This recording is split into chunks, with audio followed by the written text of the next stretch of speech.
Dear students, in this particular video, I'm going to discuss with you second part of the political science chapter number 2, state government, the legislature.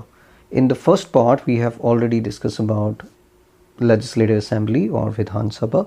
In this particular part, we are going to discuss about Vidhan Parishad, functions of state legislature and control over it. Let us discuss about Vidhan Parishad in elaborate manner. So the Vidhan Parishad or Legislative Council does not exist in most of our states. So it means legislative assemblies exist in all the 28 states of India. And I just want to provide you one more information that two UTs, Delhi and Puducherry, also have legislative assemblies. So it means 28 states and two UTs have legislative assemblies, but only few states have legislative councils. The Vidhan Sabha of any state may decide to set up Vidhan Parishad or to remove it. So it is up to the legislative assembly to decide whether they want to have legislative council or not. The decision is made known to the parliament and the parliament passes the law needed to give effect to the decision. But it is not up to the legislative assembly to establish a legislative council. A resolution in favor of it should be passed by the Union Parliament. Union Parliament means Rajya Sabha, Lok Sabha, and it should be signed by the President of India. Now move on to the composition of, say, legislative council. So the members of Vidhan Parishad are called MLC. As we have already discussed, the members of Legislative Assembly are known as MLA, MLC, member of Legislative Council.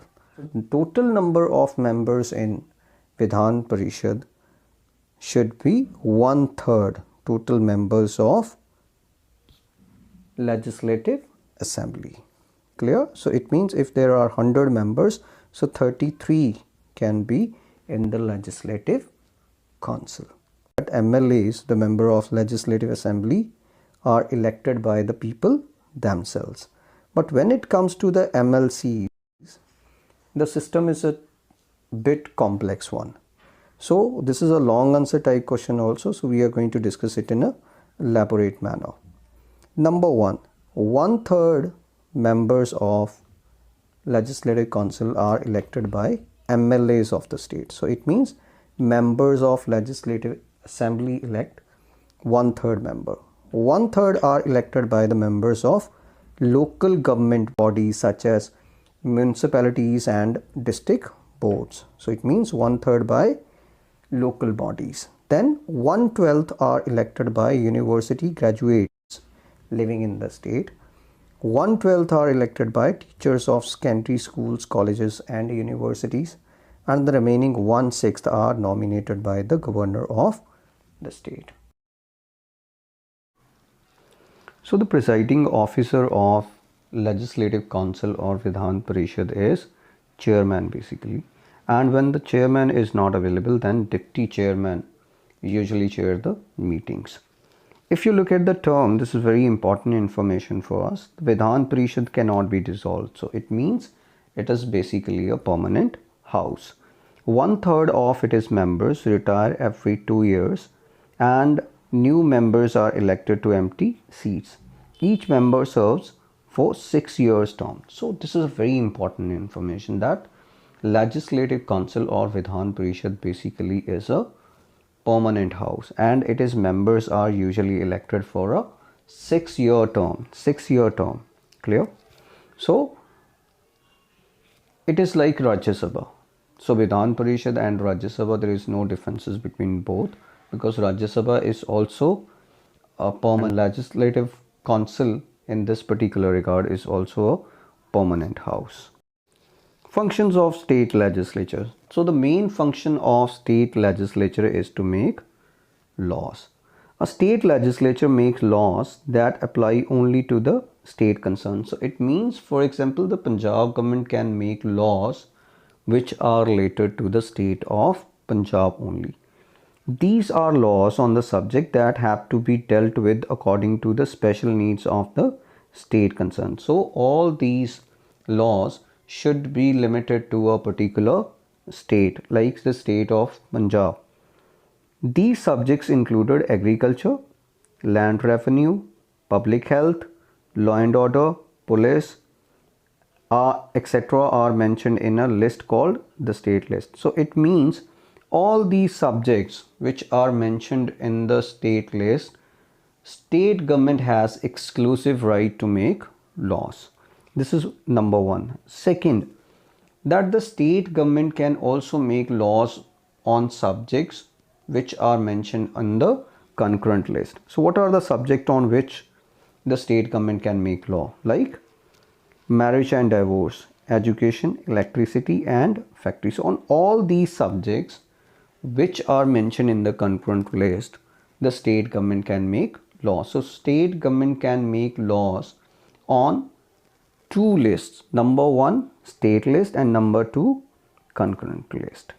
Clear? Now we are going to discuss in elaborate manner how a bill become a law. So the question arises, what a bill actually is. A proposal to pass new bill or to change an existing one is called a bill. So what is bill basically? It is just a proposal that if you want to make certain changes, you can make it in the process. A bill introduced in any house of the legislature, when we are talking about any ordinary bill, any common bill, so any ordinary bill can be originated in either of the house. It may be in legislative assembly or legislative council. It may be in Vidhan Sabha or Vidhan Parishad. So a bill introduced in any house of the legislature is discussed and debated in three stages. So this is very important. Three stages, 1, 2 and 3. So these are basically the readings of the bill. First, second and third reading of the bill, which is known as three stages. Then it is put to vote. So then after the first, second and third reading, then it put to the vote. If majority of the members present vote for the bill, it is sent to the other house. There it goes through a similar process. So for example, what is the procedure? A bill is introduced in the house, then first, second, third stage, then it put for the vote. If it is passed by one house, then it is moved to the next house. In the next house, again the same procedure is going to be followed. The bill is going to be introduced, first, second and third reading, and then put to vote, and then it is going to be passed. Clear? A bill passed by both the houses is sent to the governor for his consent. So when a bill is passed by both the houses, is sent to the governor for his consent, and the governor is going to sign the bill. So this is a procedure in bicameral legislature. Bicameral legislature where there are two houses, where is legislative assembly as well as legislative council. So where there are two houses, this procedure is going to be followed. But if there is only one house, unicameral legislature, then the procedure is going to be a very distinct one. Clear? So in a unicameral legislature, a bill passed by the legislative assembly is sent directly to the governor, and when the governor signs the bill, it becomes a law. So very simple procedure in unicameral legislature. A bill passed by the legislative assembly is sent directly to the governor, and when the governor signs it, it becomes a law. So this is a very simple procedure in unicameral legislature. Before signing a bill, the governor can return it to the legislature with suggestion. The legislature may or may not accept the suggestion before sending the bill back to the governor's signature. This time the governor has to sign it. For example, governor hasn't signed the bill and he resent the bill to the legislature to pass it again. And if the legislature pass the bill again, then the governor has to sign it. So this is a constitutional procedure, number one. Number two, the governor may hold back a bill for the President of India to consider. The President may give his consent or suggest changes The state legislature then has to pass the bill within 6 months with or without the suggested changes. So there is also one more change, that governor, who is representative of the central government in state, he can hold the bill for the consideration of the President of India.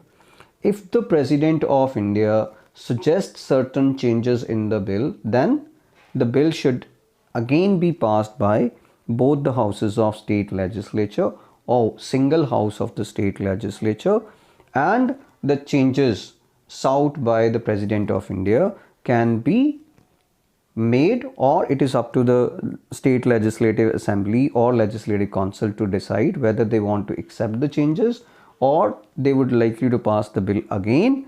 And if they pass the bill without any changes, then it should be accepted by the governor as well as the President of India. So this is a simple procedure which is being followed in India from. So questioning the executive. Executive means all the ministers, including the chief minister. So there are fixed times in the daily routine of legislature during which the members question the ministers of state executive and draw their attention to the important matters. If the ministers fail to satisfy to the legislature with their answer, the Vidhan Sabha may pass a vote of no confidence against the ministers, and ministers then have to resign. So this is a simple procedure, that executive is responsible to the legislature, number one. Number two, there is a system which is established in this particular country, that if the members think that ministers or a particular minister or even the chief minister is not doing the function properly, they can pass a resolution which is known as vote of no confidence, and if it is passed by 50% members plus 1 present and voting, and if this particular resolution is going to be passed with this majority, then chief minister along with all other minister has to resign from their post. So here there is a discussion about the role of media in democratic structures. So sometimes a minister invite reporters from newspaper houses, TV stations, etc. to press conference and answer the reporters' questions on a particular issue. Based on what is said at the conference, the reporters prepare reports which reach us through newspapers, TV, radio, etc. This is how we get to know what a minister is saying or doing about an issue. So media is, or press you can say, or media is the fourth pillar of democracy. So whatever the information we want, for example during the corona, what the chief minister of the state is doing, what Captain Amrinder Singh in the case of Punjab, what he is doing, we are getting each and every information from newspapers or the TV channels. So from this particular perspective, the media is also playing a very important and vital role and providing us important information, and they are also making the ministers, even the chief minister, responsible if they are not doing anything properly. So they are cautioning them and making them responsible. So with this we are ending this particular chapter.